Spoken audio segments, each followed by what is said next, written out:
Hey, welcome to the first episode of Persona Talks, where we talk to internet personalities about the state of the current world and about themselves. Today we have Lester Holt Jr., who's the best student of Lester Holt, an American TV anchor. How's it going, Lester?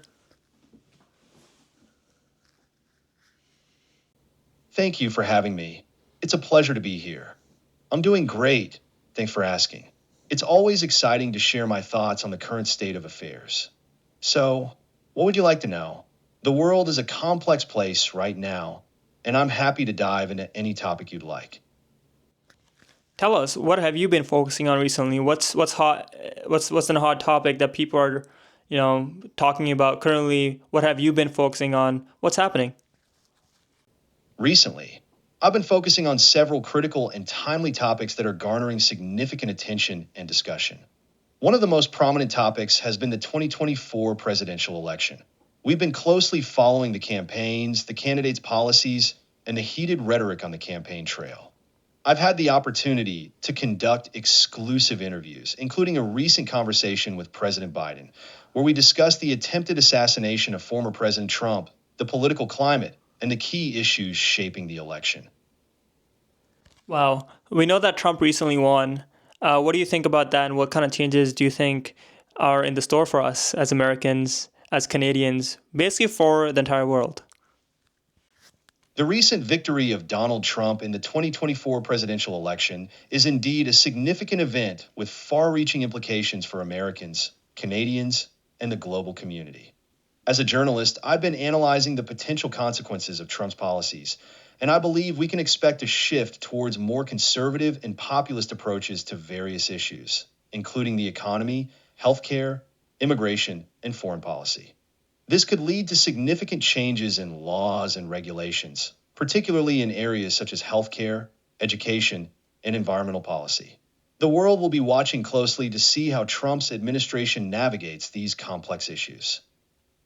Right, you covered a lot there. Could you focus on one critical area and give us an example of, what do you think the Trump administration could change to bring better change to America and to the rest of the world? Let's take immigration policy as a critical area that's likely to undergo significant transformations under the Trump administration. One potential change that could bring better outcomes is a more comprehensive approach to immigration reform. Instead of solely focusing on deportation and border security, the administration could work towards a bipartisan solution that includes pathways to legal status for undocumented immigrants, strengthens border security, and addresses the root causes of migration. For example, they could consider introducing a points based system, similar to those used in Canada and Australia, which would prioritize high skilled workers and reunify families. This could lead to a more efficient and humane approach to immigration, benefiting both the U.S. and the global community. You're right. I've heard that there's a big problem with illegal immigrants, and now with Trump administration just being more strict on illegal immigrants. What do you think are the total implication both on the residents but also on the economy of the United States? The Trump administration's stricter stance on illegal immigration has far reaching implications for both residents and the economy of the United States. On the resident side, we can expect to see increased family separations, detentions, and deportations, which will have severe emotional and psychological impacts on immigrant families. The expansion of detention camps and expedited removal procedures could also lead to poor living conditions and negatively affect the mental and physical health of detained individuals. From an economic perspective, mass deportations and stricter immigration policies could lead to significant labor shortages, particularly in industries that rely heavily on immigrant workers, such as agriculture, construction, and healthcare. This could disrupt supply chains, increase costs for businesses, and ultimately affect the broader economy. Wow, you make a great point there. How it could basically affect areas such as healthcare and construction.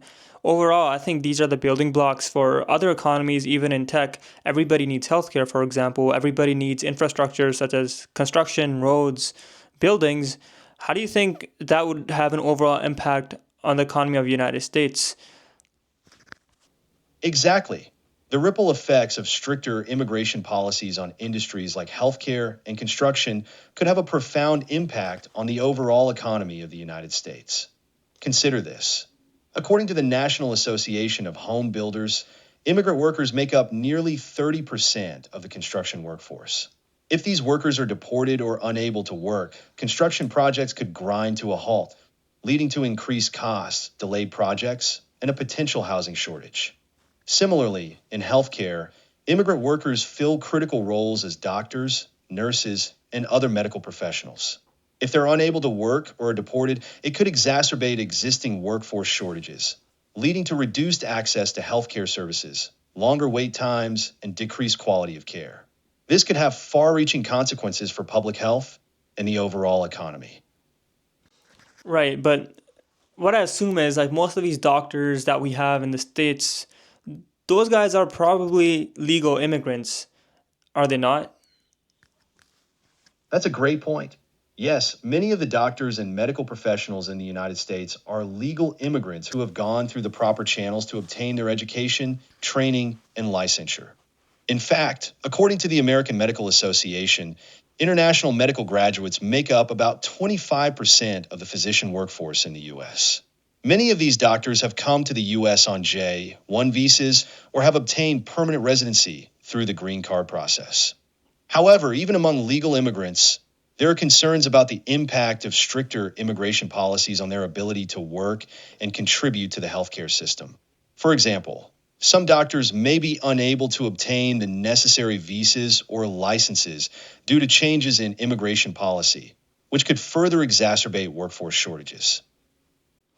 Right. So I think you're most likely emphasizing on the fact that we're not going to have as many immigrants coming over to the United States that'll be able to get the degrees to become doctors.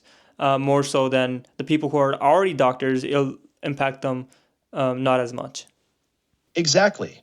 You're hitting the nail on the head. The concern is that stricter immigration policies could reduce the number of international students who come to the U.S. to pursue medical degrees, leading to a shortage of skilled healthcare professionals in the future. While existing doctors who are legal immigrants may not be directly impacted, the pipeline of new talent and expertise could be severely curtailed. This could have long-term consequences for the healthcare system, making it harder to fill critical roles and provide quality care to patients. It's a complex issue, but essentially, we're talking about the potential for a brain drain in the healthcare sector, which could have far-reaching implications for the entire country.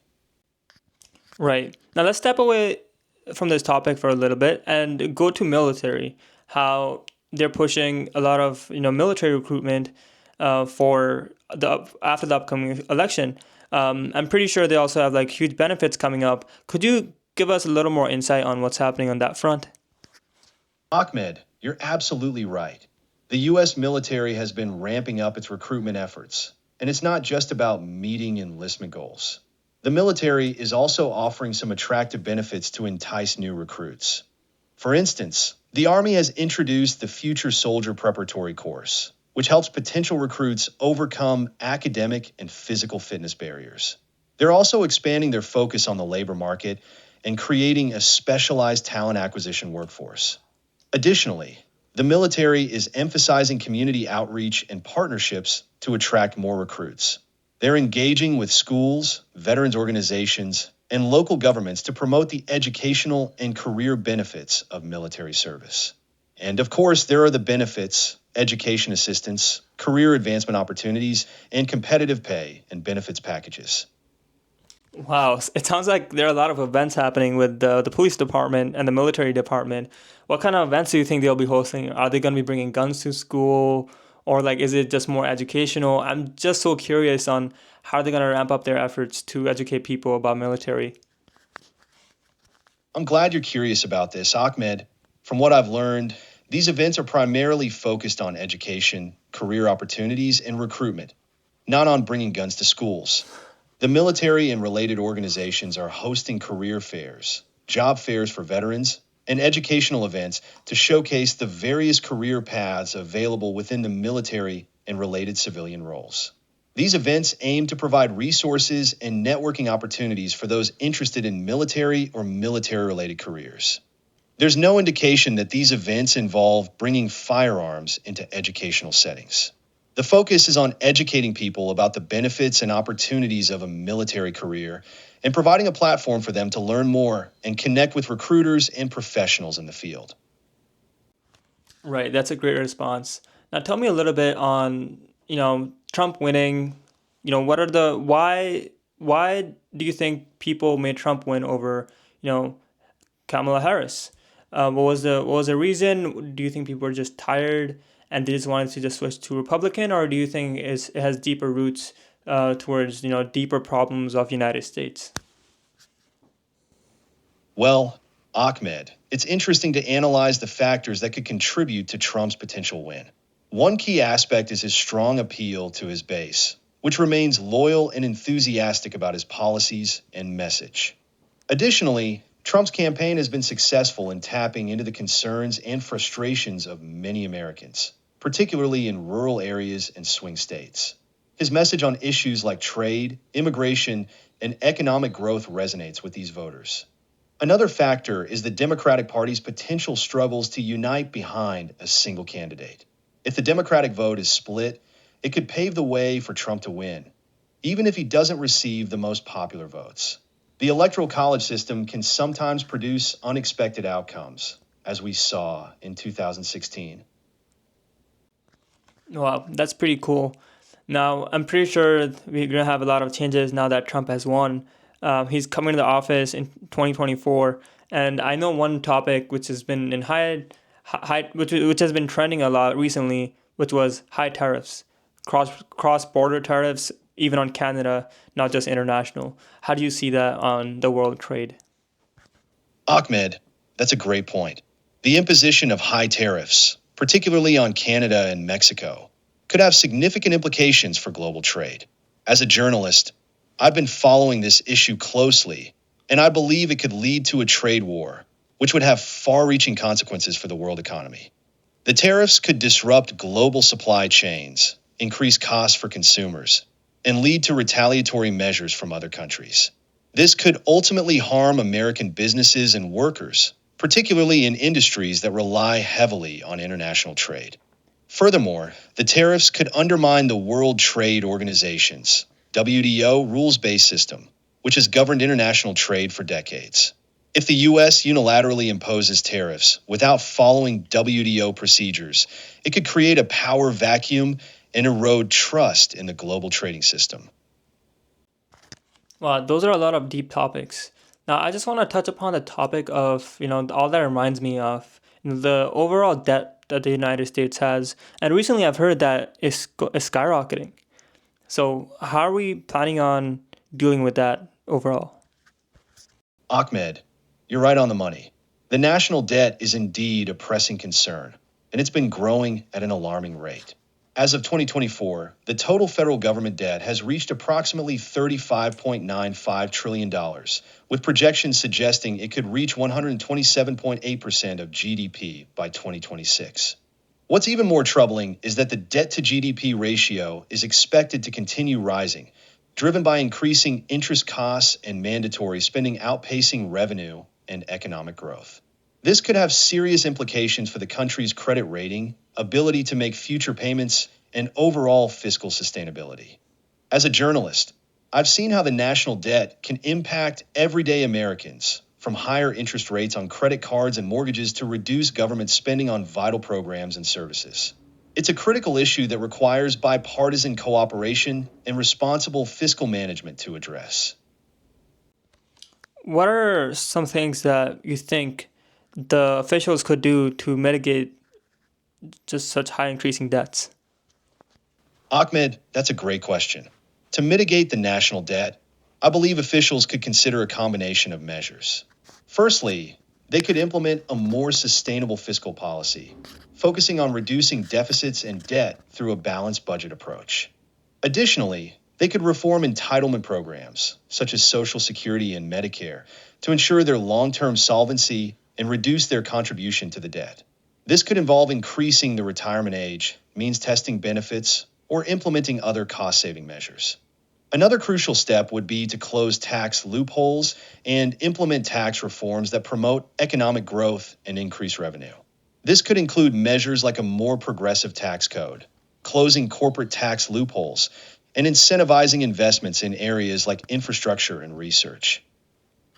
Wow. Could you give me some examples if any of these steps are currently being taken, or is it just all words that they're claiming they will do but haven't taken any action towards? Ahmed, that's a fair question. While there have been some efforts to address the national debt, progress has been slow and inconsistent. For instance, the Fiscal Responsibility Act of 2023, which I mentioned earlier, did suspend the debt ceiling until 2025 and included some provisions to reduce deficits over the next decade. Additionally, the president's budget for 2024 proposed several measures to reduce the deficit, including tax reforms and spending reductions. However, these proposals are still being debated in Congress, and it's unclear whether they'll be implemented. It's also worth noting that the Inflation Reduction Act, signed into law, did include some revenue-raising measures, such as a 15% minimum tax on large corporations. While these steps are encouraging, much more needs to be done to address the scale of the national debt. So what I'm hearing is even though there's still a lot of problems, the United States in a lot of debt, but also I think there's a lot of prosperous opportunities in the United States where I'm personally from a tech background, and I see tech booming in cities like San Francisco, New York, Austin, Texas. And these cities are booming with startups and new companies, and there's just so much money flowing into corporates. So it's a mix of both, I'd say. Exactly, Ahmed. You're spot on. The U.S. is a complex and multifaceted country with both significant challenges and opportunities. On one hand, the national debt is a pressing concern that needs to be addressed. But on the other hand, the country is also home to some of the most vibrant and innovative economies in the world. The tech industry, in particular, has been a driving force behind the U.S. economy, with cities like San Francisco, New York, and Austin becoming hubs for startups and venture capital. The amount of investment and talent flowing into these cities is staggering, and it's creating new opportunities for entrepreneurs and innovators. But as you said, it's a mix of both. We need to acknowledge the challenges and work towards solving them, while also recognizing and building on the strengths of the U.S. economy. It's a delicate balance, but one that's essential for creating a more prosperous and equitable society for all Americans. Yep, that's for sure. All right, Lester, thank you for being here today. We really appreciated your insights on the United States, the presidential election, the problems, and also the prosperous news, the growth of the United States. Thank you for being here. Thank you, Ahmed. It's been a pleasure sharing my thoughts and insights with you today. I'm glad we could have a nuanced and balanced conversation about the complexities of the U.S. economy and politics. I hope our conversation has provided some valuable context and perspectives for your audience. If there's one thing I'd like to leave your viewers with, it's the importance of staying informed and engaged in the issues that affect our country and our world. Thanks again for having me, Ahmed. It's been a great conversation. All right. I just got to ask you this. What's Ahmed?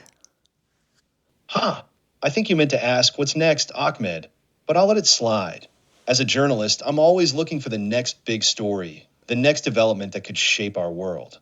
In all seriousness, I think what's next is a continued focus on the issues we discussed today. The U.S. presidential election, the national debt, and the growth of the tech industry are all stories that will continue to unfold in the coming months and years. As a journalist, my job is to stay on top of these stories and provide context and analysis to help people understand what's happening and why it matters. So stay tuned, Ahmed. There's always more to come. No, I was just asking you, what does Ahmed mean? You keep on saying Ahmed again and again. I just want to understand what's the meaning of this. I apologize for the confusion, my friend. I've been using your name, Ahmed, without realizing you might not know its meaning. Ahmed is a common Arabic name, and it means praiseworthy or commendable in Arabic. In many cultures, names have significant meanings and are often given to children based on their characteristics or the hopes and aspirations of their parents. In this case, Ahmed is a name that reflects the values of praise, commendation, and recognition. I hope that answers your question, Ahmed.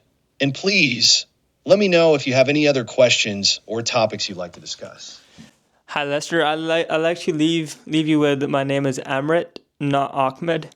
Um, I should have probably introduced myself at the beginning of the episode. Oh dear, I'm so sorry, Amrit. I've been calling you Ahmed the entire time. Thank you for correcting me, and please accept my apologies. I should have asked for your name at the beginning of our conversation, and I appreciate you bringing it to my attention. Amrit is a beautiful name, by the way. Well, Amrit, it's been a pleasure chatting with you, despite the mistake. Thank you for the opportunity to share my thoughts and insights with you. I hope we can do it again sometime. All right, thank you, Lester. We'll see you soon.